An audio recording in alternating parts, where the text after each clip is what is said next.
Richard Sterling held the pen as if it were a scepter. The conference room was a monument to corporate sterility, gleaming mahogany, chilled water in beaded carafes, a silent, imposing view of the city skyline. But for Richard, it was a throne room, and this moment was his coronation. He was finally ridding himself of Eleanor, his quiet, unassuming, and in his estimation, profoundly boring wife of 10 years. He looked across the table at her. She sat perfectly still, her hands resting in her lap, her posture immaculate. She wore a simple gray dress that, to his eye, was utterly devoid of style. It was the kind of thing she always wore, well-made but muted, designed to fade into the background. For years, her quietness had been a blank canvas for his social circle, something they could ignore or pity as the occasion demanded. Today, he felt only pity, mixed with a heady sense of relief. "Well, Ellie," he said, his voice echoing slightly in the quiet room. He used the diminutive nickname he knew she disliked, drawing it out with a patronizing warmth. "This is it, the end of an era." His lawyer, a man named Marcus Peterson, who mirrored Richard's own brand of tailored arrogance, gave a nearly imperceptible smirk. Eleanor's lawyer, a woman whose name Richard had already forgotten, remained impassive, her gaze fixed on the documents. Eleanor said nothing. Her expression was calm, almost serene. It was this very serenity that had always irritated him. It was, he thought, the placid acceptance of a woman who knew she was out of her depth. He interpreted her silence not as dignity, but as defeat. He uncapped the pen, a ridiculously expensive fountain pen, a gift from his father, with a theatrical flourish. The click echoed like a gavel. He scanned the divorce settlement, though he already knew its contents by heart. It was, in his opinion, obscenely generous. He was letting her keep the small downtown condo they'd lived in before his inheritance kicked in, along with a lump sum that would allow her to live comfortably, if modestly. It was a parting gift, a final act of his magnanimity. He was Richard Sterling, after all. He was better than this, better than her. "I've tried to be fair, Eleanor," he continued, positioning the pen over the signature line.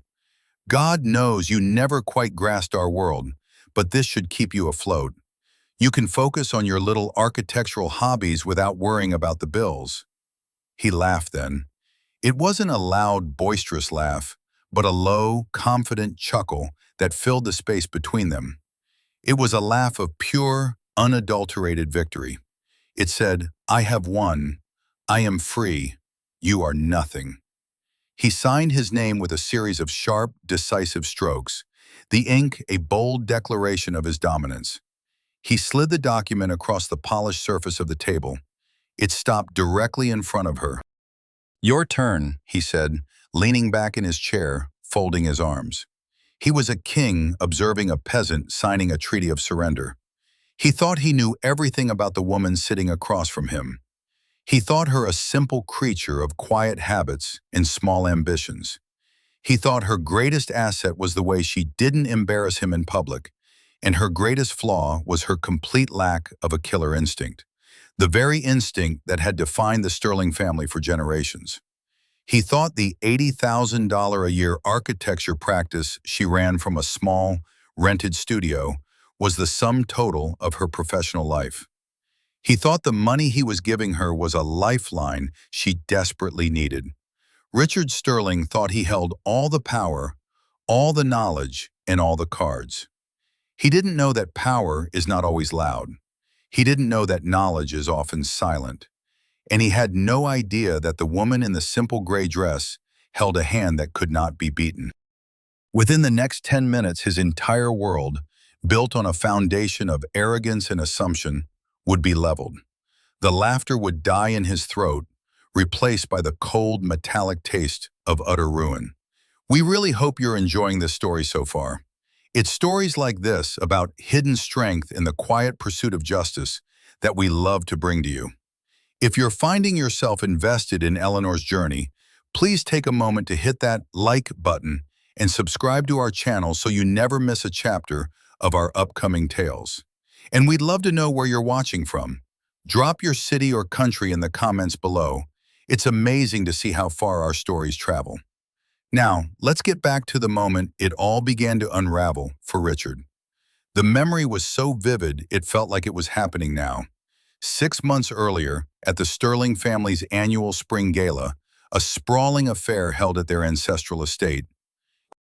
It was an evening designed not for enjoyment, but for reinforcement. A public display of the Sterling's wealth, influence, and impenetrable social standing. Eleanor had always hated these events. They were performances, and she was a terrible actress. She had chosen her dress with care, a deep navy silk sheath, elegant in its simplicity. It was a designer piece, but a quiet one, a name only those with a true eye for couture would recognize. To Richard's mother, Beatrice Sterling, it was an unforgivable sin of modesty. Beatrice descended upon her near the champagne fountain, a whirlwind of diamonds and cutting remarks. She was a woman who had weaponized her status, and she wielded it with the precision of a master duelist. Her eyes, cold and appraising, swept over Eleanor from head to toe. "Eleanor, dear," Beatrice began, her voice dripping with manufactured sweetness. "That's a very sensible dress, very practical." In Beatrice's vocabulary, sensible and practical were slurs of the highest order. "Thank you, Beatrice. I find it comfortable," Eleanor replied, her tone even. She refused to rise to the bait. She had learned long ago that engaging with Beatrice was like wrestling in mud. You couldn't win, and you only ended up dirty. "Comfort is for the help, dear," Beatrice said with a thin smile, turning to a nearby couple who had been listening with rapt attention. "Eleanor is so wonderfully down to earth. She runs her own little business, you know. An architect. She designs sensible little houses, I imagine." The couple offered weak, sycophantic smiles. Richard appeared at his mother's side, a flute of champagne in his hand. He'd heard the exchange and, as always, chose his side without a moment's hesitation. "Mother is just saying we wish you'd embrace the lifestyle a bit more, darling," he said, his arm sliding around Eleanor's waist, in a gesture that looked like affection, but felt like a restraint. "You have access to the best. There's no need to dress like a librarian." The insult, delivered with a charming smile, was for the benefit of their audience. It was a public correction, a reminder of her place. He was the magnanimous husband, gently guiding his provincial wife. She was the project he could never quite perfect. Later that evening, she had retreated to the vast library, a room paneled in dark wood and smelling of old leather and furniture polish. She found her father-in-law, Arthur Sterling, standing by the window, looking out at the perfectly manicured lawns. Arthur was a different creature from his wife and son. He was a man of quiet observation, his ambition long ago tempered by a deep-seated weariness. He saw things they did not. "You shouldn't let them get to you, Eleanor," he said, without turning around. "They don't," she answered truthfully. It wasn't a lie. Their words were like stones skipped across the surface of a deep lake. They made ripples, but they never touched the bottom. "I just find the performance of it all exhausting." "It's the only thing they know," Arthur said, a note of resignation in his voice. He turned to face her, his eyes holding a flicker of something she recognized as apology. "Richard, he was raised to believe that value is something you display. A stock portfolio, a car, a beautiful wife in an expensive dress. He doesn't understand that true value is often invisible. It's structural.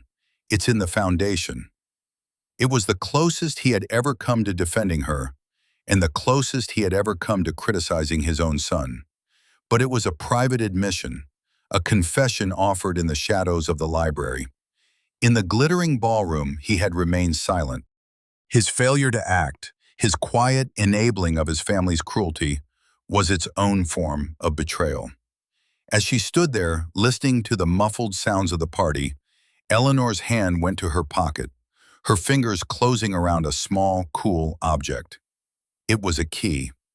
A simple silver key to a post office box she had maintained under her maiden name for over a decade. It was her one true secret. Inside that box, documents arrived that told a very different story of her life. A story of patents filed, of international contracts secured, of a quiet empire built not on noise and display, but on intellect, foresight, and the very structural integrity Arthur had just mentioned. Richard thought her little firm was a hobby that barely broke even. He had no idea that her firm was merely the public-facing research and development wing of a global consortium, Vance Finch Designs, a titan in the world of sustainable architecture and proprietary building technologies. He didn't know that her sensible little houses were prototypes for modular, eco-friendly urban housing projects being implemented in cities from Singapore to Stockholm. He didn't know because he had never truly asked. He had never been curious enough to look past the quiet facade she presented to him, the facade that made his world feel safe and his own superiority secure. Her silence was not weakness, it was camouflage. And standing in that library, she knew, with a certainty that was as cold and hard as the key in her hand, that the camouflage would soon be shed. The final, unforgivable humiliation had come 3 months later. It wasn't a public spectacle like Beatrice's gallows, but a private act of cruelty so profound it severed the last, fraying thread of their marriage.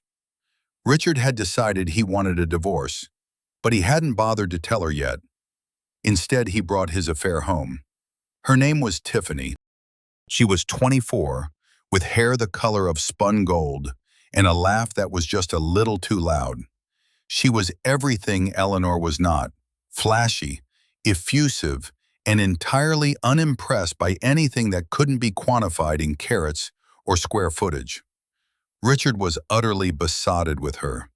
He had hosted an impromptu business dinner at their home, a transparent excuse to parade his new conquest.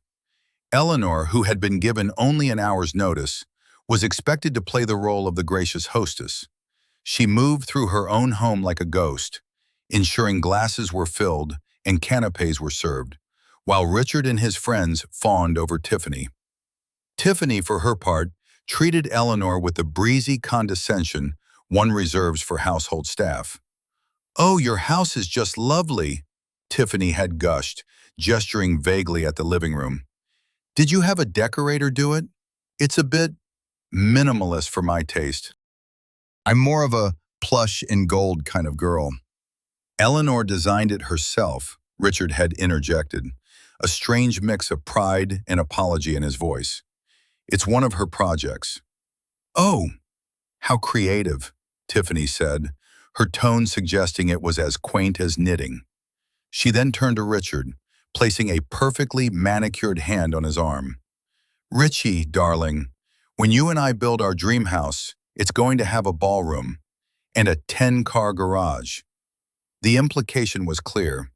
This house, Eleanor's design and her home, was merely a temporary stop. The future was being built, and she was not in the blueprints.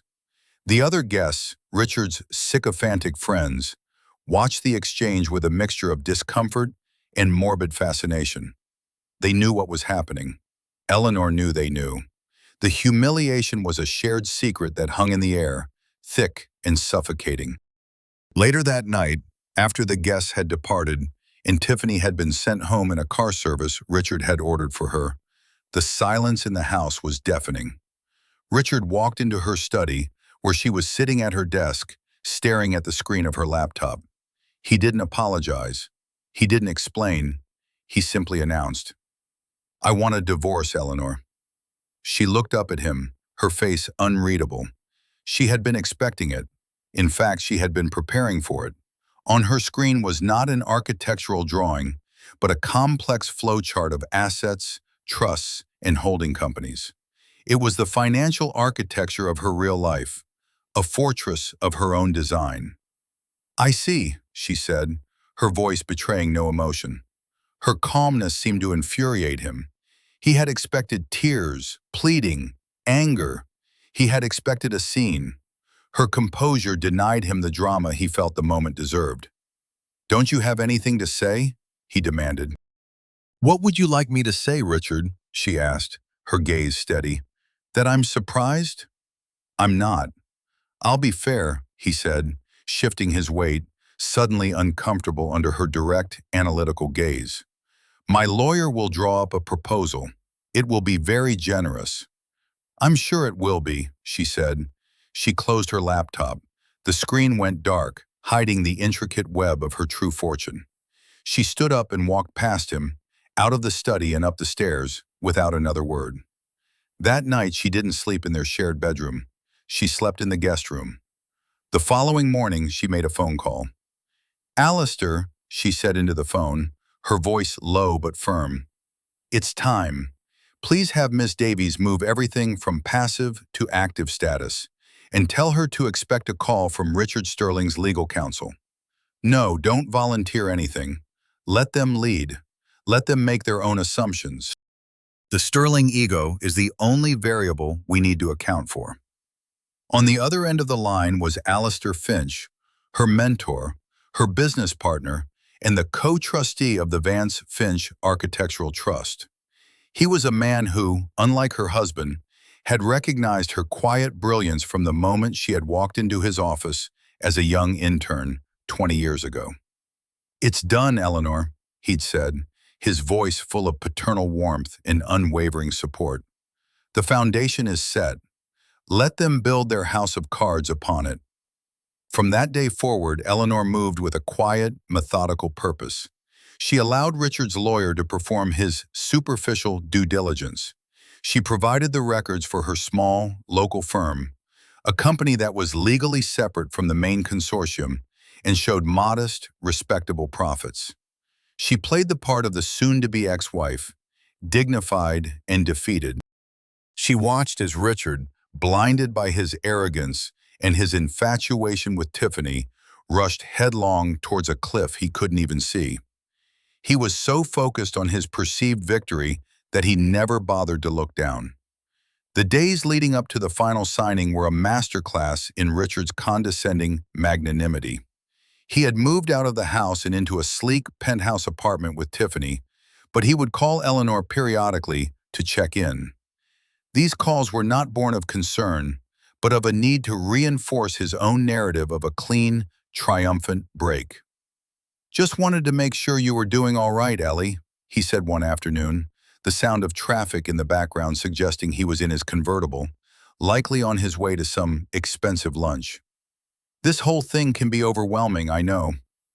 "I'm managing, Richard," she replied, her voice calm.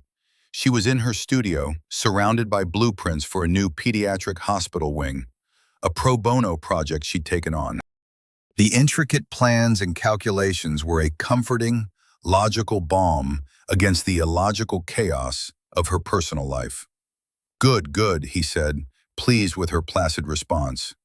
"Listen, once this is all over, if you need some advice on investing that settlement money, just let me know. The markets can be tricky for a novice. I could set you up with one of the junior guys at my firm. He'd make sure you don't squander it." The offer was so breathtaking in its arrogance that Eleanor almost laughed. He was offering to have a junior analyst manage the pittance he was giving her, completely unaware that her personal portfolio, managed by a team of the sharpest minds in Geneva, outperformed his family firm's entire fund last quarter. "That's very thoughtful of you, Richard. I'll keep it in mind," she said, the irony a private, satisfying hum beneath her words. He filled the ensuing silence with talk of his own glorious future. He and Tiffany were looking at property in the Hamptons. He was closing a massive deal at work, one that would solidify his position as his father's heir apparent. Everything was coming up Richard. "It's all about momentum, you know," he said, his voice full of the self-congratulatory wisdom of a man who had never faced a true obstacle in his life. "You have to be decisive. You have to know what you want and take it. That's the difference between people like me and, well, other people." Eleanor listened, her pen sketching a clean, strong support column on the blueprint before her. Structure, she thought. It always comes down to structure. Richard's life was a facade, a beautiful, glittering curtain wall with nothing but rotting wood behind it. He had mistaken the facade for the building itself. On the final day, as she prepared to leave for the lawyer's office, she paused in the hallway of the home she had designed and built. It was a space defined by clean lines, natural light, and an honest use of materials. Every joint was perfect, every angle considered. It was a house built on principles of integrity and strength. It was everything her marriage had not been. She wasn't sad to be leaving it. A house was a structure, but a home was something else entirely. She had not had a home with Richard for a very long time. She picked up her slim leather portfolio from the hall table. Inside were not architectural drawings, but a series of documents that represented a different kind of design. A legal and financial structure she had been building for 15 years. It was elegant, unassailable, and about to be unveiled. She walked out the door, closing it softly behind her. There was no anger in her heart, no desire for petty revenge. There was only a quiet, resolute sense of balance being restored. It was the quiet before the storm, the deep, indrawn breath before the world changed. The foundation had been laid, the supports were in place, and the moment of demolition had finally arrived. The only thing left to do was to push the button. The air in the conference room crackled with unspoken tension. Richard's self-satisfied smirk remained frozen on his face as he watched Eleanor, waiting for her to pick up the pen and sign her surrender. The moment stretched, the silence amplifying the soft hum of the building's ventilation system. Eleanor did not reach for the pen. Instead, she placed her leather portfolio on the gleaming mahogany table. The soft thud of the leather against the wood was the only sound in the room. It was a quiet sound, yet it commanded the attention of everyone present. She slid it gently towards the center of the table. Her lawyer, Miss Davies, a woman whose quiet demeanor masked a mind as sharp as a shard of glass, finally spoke.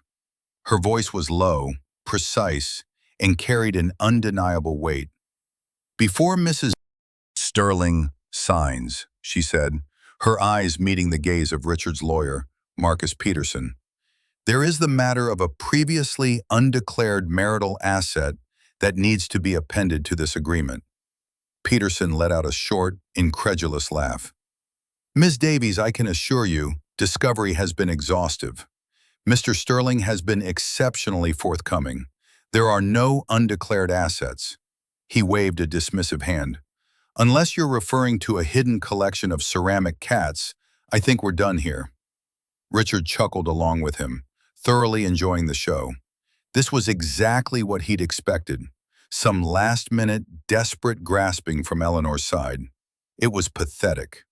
Ms. Davies did not smile. Her expression remained one of serene, professional focus.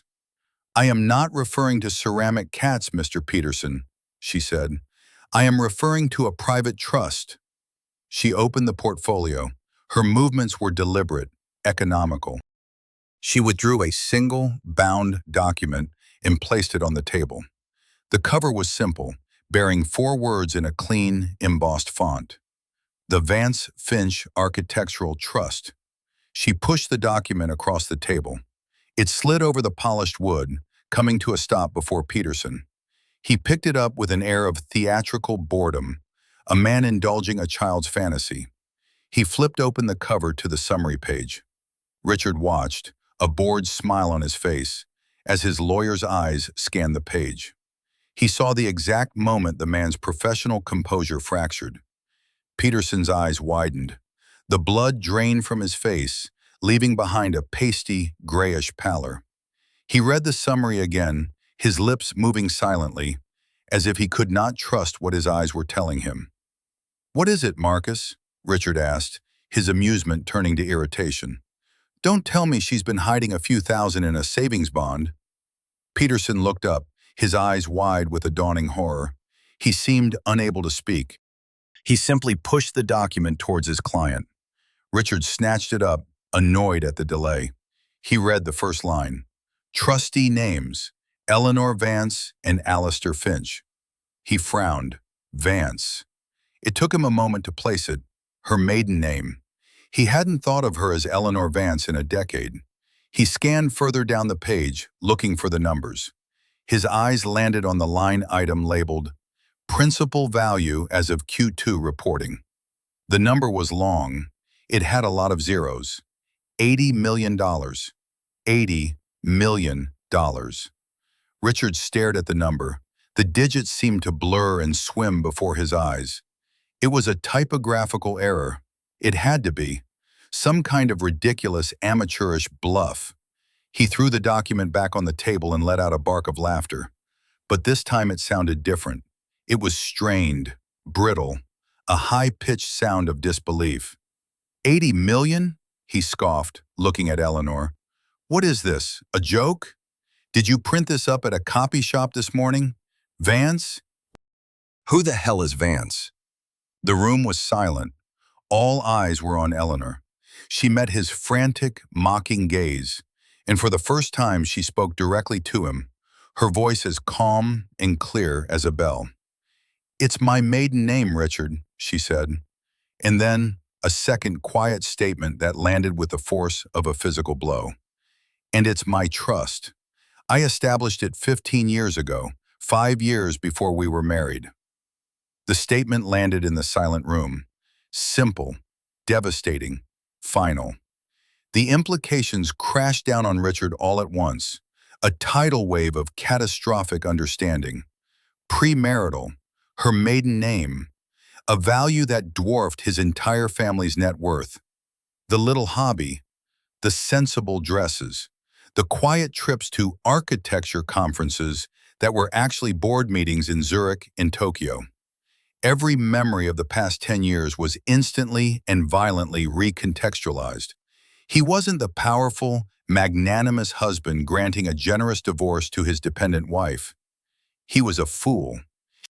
A blind, arrogant fool who had been married to an empress and thought her a commoner. No, he whispered, shaking his head. No, that's impossible. Your firm, it makes nothing. My local firm, Vance Architecture, functions as a research studio, Eleanor explained, her tone patient, as if she were explaining a complex design to a slow-witted client. It is one of many entities that feeds intellectual property into the parent company, Vance Finch Global. The trust is the holding entity for my shares and patent portfolio in that parent company. It's all perfectly legal. And as it was established prior to our marriage and no marital funds were ever commingled, it is entirely my own separate property. Marcus Peterson, who had finally found his voice, croaked, "We will contest this. This is fraud, a material failure to disclose." Ms. Davies was ready. "On the contrary, Mr. Peterson," she said, producing another file from her portfolio. "Here are our responses to your discovery requests. You asked for the financials of Vance Architecture. We provided them, accurately and completely. You never asked about any other holdings, trusts, or business interests under the name Eleanor Vance. Your discovery was, with all due respect, woefully inadequate. You made an assumption, and you built your entire case on it." She didn't need to say the rest. You assumed she was poor. You assumed she was weak. You assumed she had nothing. Richard's world tilted on its axis. The smug confidence, the bedrock of his entire identity, crumbled into dust. He looked at Eleanor, truly looked at her for the first time, and he saw not the quiet, mousy woman he thought he knew, but a stranger, a formidable, powerful stranger who had been sitting across the dinner table from him for a decade, watching him, studying him, and allowing him to believe his own self-aggrandizing lies. The door to the conference room opened softly. A distinguished, gray-haired man in an impeccably tailored suit stepped inside. He had an air of quiet authority that instantly commanded the room.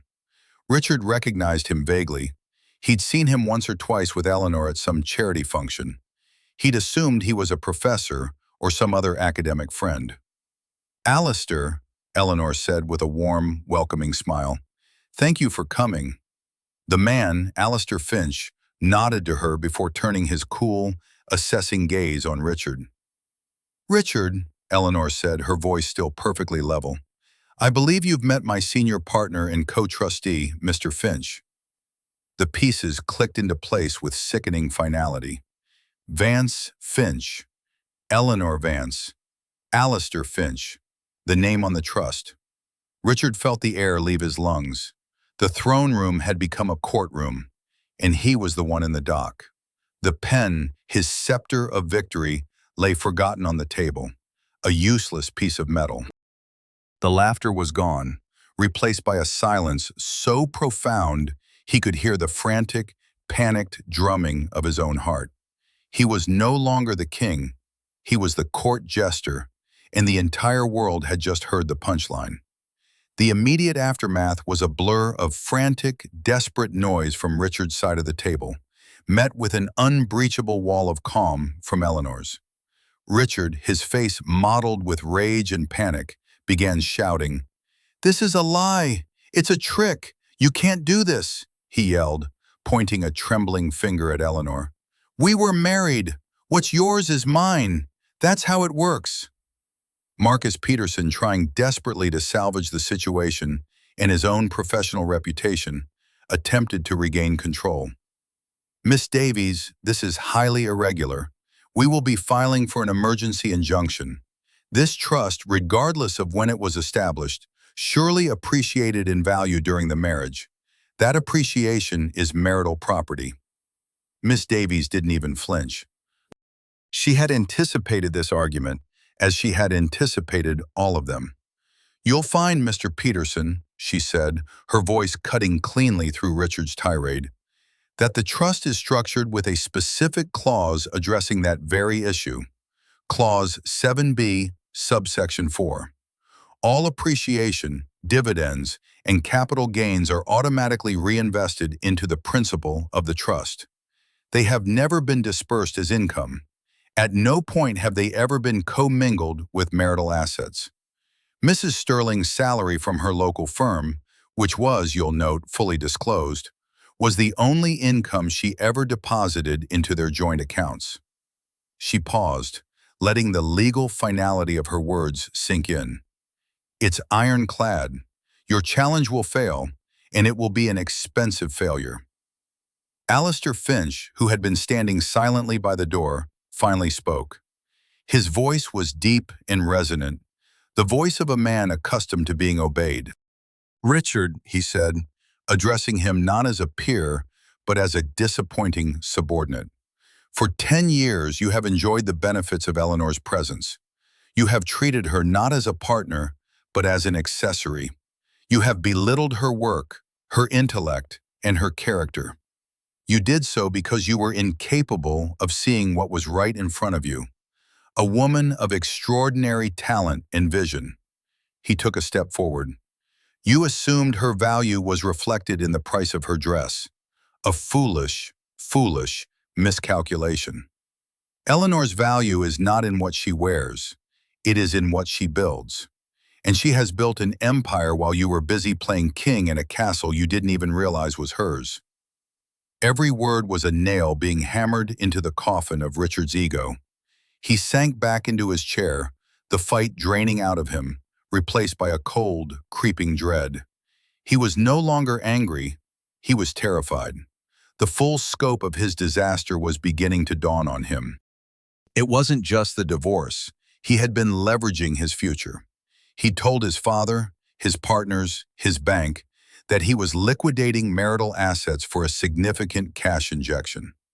He'd used that promise to secure a loan for a high-risk, high-reward real estate venture, a vanity project designed to finally prove he was more than just his father's son. The deal was closing next week. The loan was due.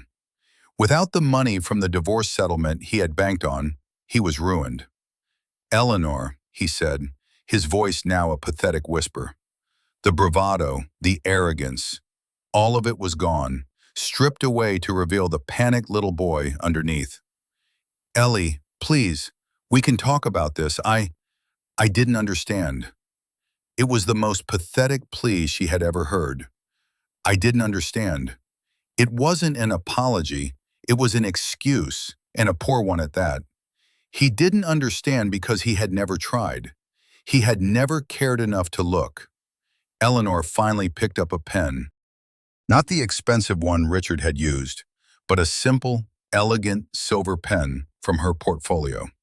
She signed the original divorce agreement, the one that gave him the house, the cars, and his freedom, while she took the small condo and the pittance he'd offered.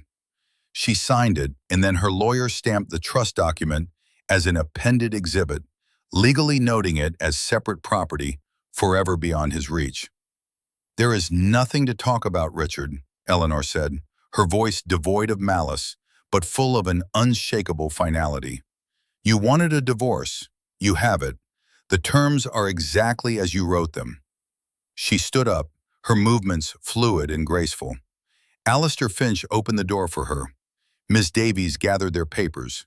As she walked out of the room, leaving Richard and his lawyer sitting in the wreckage of their own making, she did not look back. There was no triumph in her steps, no gloating satisfaction. There was only the quiet dignity of a woman who had finally and irrevocably reclaimed her own name. The door clicked shut behind her, the sound as definitive as a judge's gavel. The news of the $80 million trust detonated within the Sterling family like a bomb. Richard had to make the call to his father, his voice shaking, stumbling over the words as he tried to explain the inexplicable. Arthur was silent on the other end of the line for a long time before simply saying, "I see," and hanging up. The call to his mother was worse. Beatrice's initial disbelief quickly curdled into a venomous rage. It was an incoherent tirade directed not at Richard's stupidity, but at Eleanor's deceit. "She tricked you, the conniving, social-climbing little snake," Beatrice shrieked into the phone. "She planned this all along, playing the poor, simple wife while she was plotting to ruin us." "She's not ruining us, Mother," Richard said, his voice hollow. "She isn't touching our money. She's just keeping her own." "Her own? Don't be a fool, Richard. What could she possibly have that a Sterling doesn't? This is an attack on our family." The conversation was circular and maddening. In Beatrice's worldview, there was no room for the possibility that Eleanor had succeeded on her own merits. It had to be a conspiracy, a betrayal, because the alternative, that the woman she had dismissed and belittled for a decade was vastly more successful and powerful than them, was simply unthinkable. The professional fallout was swift and brutal. The investors in Richard's real estate venture, spooked by his sudden financial instability, pulled out. The bank called in its loan. Richard was forced to go to his father, cap in hand, to beg for a bailout. Arthur Sterling, his face etched with a deep, weary disappointment, refused. "No," Arthur said, his voice flat. The refusal came not during a shouting match, but in the quiet of his study, the same room where he had once confessed his admiration for Eleanor's hidden strength. "The firm cannot and will not cover your personal gambling debts. You made this mess, Richard. You will face it." Within a week, Richard's life was in freefall. The penthouse apartment he shared with Tiffany was a rental, and he could no longer afford it. His sports car was leased. His credit cards were maxed out. Tiffany, who had been promised a future of Hamptons estates and 10-car garages, saw the writing on the wall. Her affection, it turned out, was directly correlated to his net worth. As it plummeted, so did her interest. She was gone within a fortnight, leaving behind nothing but a few expensive scarves and the faint scent of a perfume he could no longer afford. Broken and desperate, Richard did the one thing he had left to do. He drove to Eleanor's new home. He had to look up the address. It was a stunning penthouse apartment in a new, award-winning building downtown, a building he now realized she had probably designed. She opened the door herself. She was dressed in comfortable linen trousers and a soft cashmere sweater. Her hair was down, and she looked younger, more relaxed than he had ever seen her. The apartment behind her was a masterpiece of light and space, with breathtaking views of the city. "Richard," she said. It was a statement, not a question. "Eleanor, I need to talk to you," he stammered, his eyes darting around the magnificent space, each detail a fresh testament to his own blindness. She let him in but did not invite him to sit. They stood in the vast living area, the city lights twinkling below them. "I'm ruined, Eleanor," he began, the words tumbling out in a pathetic rush. "The deal fell through. The bank. I'm going to have to declare bankruptcy. My father won't help me. I've lost everything." He looked at her, his eyes pleading. "You could fix this. A small loan, an investment. 80 million, Eleanor. To you it would be nothing. Just a fraction. Please, for the years we had together. For me." Eleanor listened patiently, her expression calm. When he was finished, a long silence stretched between them. "Do you remember," she said finally, her voice soft but unwavering, "my 5-year anniversary with my firm? I had just won the Civic Landmark Award. It was a small ceremony, but it meant a great deal to me. I asked you to come." Richard frowned, confused. I think I had a client dinner that night." "You had a golf game," she corrected him gently. "You told me it was just some local award for my little hobby, and that you had more important things to do. You suggested I not mention it at your mother's gala that weekend, in case people thought I was getting too ambitious." She took a small step closer. "Do you remember the night I came home from the hospital after my father died? I was devastated. I needed my husband. You were on the phone in your study, laughing about a stock market tip. You told me you were busy and asked if I could grieve more quietly." Her voice never rose, but each word was a perfectly placed stone, building a wall between them. "Do you remember last Christmas when your mother gave me a cookbook as a gift and told me I should spend less time in my studio and more time in the kitchen, where a wife belongs? You stood there and you smiled. You told her it was a great idea. You said my priorities were skewed." She paused. "For 10 years, Richard, you treated me as an afterthought. You belittled my work, dismissed my feelings, and enabled your family's disrespect. You never saw me. You saw a reflection of what you wanted me to be, a quiet, supportive accessory to your great and important life. This isn't about money, Richard. This is about consequences. The life you built was based on a lie you told yourself. Now, the lie is over." She walked to the door and held it open. "I will not give you a loan. I will not invest in your life. I will not fix this for you. Your ruin is a structure of your own design. You must live in it." He stared at her, speechless. The calm, surgical precision of her list of grievances left him with no defense. She wasn't angry. She wasn't vengeful. She was simply stating the truth. He turned and walked out of the door, out of her magnificent home, and out of her life, a man finally and completely undone by the consequences of his own arrogance. In the weeks that followed, the final pieces of the Sterling family's old world fell away, and a new, more honest one began to take shape. The most surprising change came from Arthur Sterling. One afternoon, he arrived at Eleanor's office unannounced. He was not there to plead Richard's case or to talk about money. He stood in the middle of her bustling studio, looking at the young, brilliant architects at their drafting tables and computer screens, at the models of futuristic buildings, at the awards that lined the walls, awards Richard had never known about. He looked, for the first time, at the world Eleanor had built. "I came here to apologize, Eleanor," he said, his voice thick with a genuine, painful regret. "Not for Richard, for myself. I saw your strength, I saw your talent, and I said nothing. I stood by while my wife and my son treated you with a disrespect you never deserved. My silence, it was cowardice, and I am profoundly sorry for it. Eleanor looked at the man who had been her father-in-law, a man trapped for years between his conscience and his family. In his eyes, she saw not the powerful patriarch, but a man finally admitting his own weakness. It was a moment of profound, painful honesty. "Thank you, Arthur," she said, and she meant it. His apology could not erase the years of hurt, but it was a balm, a recognition of a truth she had long known. "What Richard did, he has to own it," Arthur continued, looking out the window at the city. "I can't save him from this. Maybe, maybe this is the thing that finally makes him a man. He has to start from the bottom, build something of his own, for once." It was a turning point for Arthur. He began to pull back from his wife's toxic social maneuverings. He resigned from the boards of two of her favorite charities, citing a desire to focus on more meaningful philanthropy.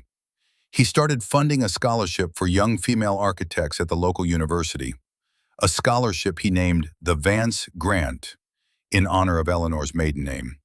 It was his own quiet act of rebellion and redemption, a structural change in the foundation of his own life. Richard, stripped of his family's financial safety net, hit rock bottom. He was forced to sell the home the divorce had granted him to cover his debts. He moved into a small, generic apartment in a faceless suburb. The bankruptcy filing was a public humiliation, a stain on the sterling name that Beatrice would never forgive. He lost his inherited position at the firm. He had no choice but to start over. He eventually found a job, not as a senior partner, but as a junior associate at a small, scrappy investment firm, the kind of place he would have sneered at a year ago. His boss was a woman 10 years his junior who had built her company from nothing. She was tough, demanding, and utterly unimpressed by his last name. For the first time in his life, Richard's success or failure rested entirely on his own merits. The work was grueling, humbling, and to his own surprise, slowly transformative. The arrogance was being burned out of him, replaced by the quiet, weary competence of someone who finally understood the value of a day's hard work. Clara, his sister, who had always echoed her mother's opinions, was forced to confront a new reality. Her social standing, so tied to her brother's perceived success, took a hit. Her friends, a fickle bunch, began to distance themselves. She found herself isolated, forced to look at the world without the distorting lens of sterling superiority. It was a lonely and confusing time for her, the beginning of a long, slow journey toward developing a personality of her own. For Eleanor, life bloomed. Freed from the oppressive weight of her marriage, she poured her energy into her work. Vance Finch Global launched a major new initiative, the Phoenix Project, dedicated to rebuilding infrastructure in disaster-stricken areas with sustainable, resilient designs. She traveled the world, not as a tourist, but as a builder, a creator. She was no longer hiding her success. She was using it to reshape the world in a tangible, positive way. Her life was full. She had deep friendships, the respect of her peers, and the quiet satisfaction of meaningful work. Her penthouse was not just a home, it was a sanctuary, a place of peace and inspiration, filled with art, music, and the laughter of friends. She had found a home not in a building, but within herself. 6 months after the divorce, she was standing on a construction site in a coastal town that had been ravaged by a hurricane. She was wearing steel-toed boots, a hard hat, and a simple, practical jacket. The building rising behind her was a new community shelter, designed to withstand Category 5 winds, powered entirely by solar energy. It was beautiful, functional, and built to last. Her phone buzzed. It was a text from an unknown number. "I know I have no right to ask, but I hope you are happy. You deserve it. I'm trying to be a man you would respect." Eleanor read the message. There was no plea for money, No hint of an agenda. It was just an admission, an acknowledgement. She thought for a moment about the man she had married, the arrogant boy in the expensive suit, and the humbled man he was being forced to become. She didn't feel anger or pity or even satisfaction. She felt a distant, quiet sense of peace. His journey was his own. He had to build his own foundation now. She didn't reply. She simply slipped the phone back into her pocket and turned her attention back to the structure rising from the earth. The foundation was set. The walls were going up. It was strong. It was honest. And it was hers. Looking out at the horizon, where the sea met the sky, she felt a profound sense of gratitude. Not for the money or the success, but for the quiet, unshakable strength she had found within herself. True worth wasn't something you displayed for the world to see.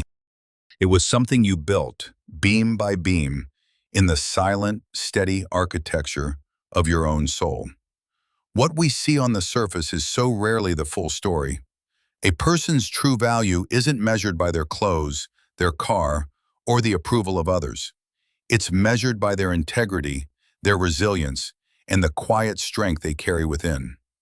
Eleanor's story is a powerful reminder that patience and principle can be the most formidable forces of all, capable of dismantling empires of arrogance and building a life of true and lasting worth. What do you think is the most important quality in a partner? Is it their ambition, their kindness, or their integrity? Let us know your thoughts in the comments below. We read every single one. And if this story of quiet strength and ultimate vindication resonated with you, please show your support by hitting that like button and subscribing to our channel. You won't want to miss the new stories we have coming for you. Thank you for being a part of our community.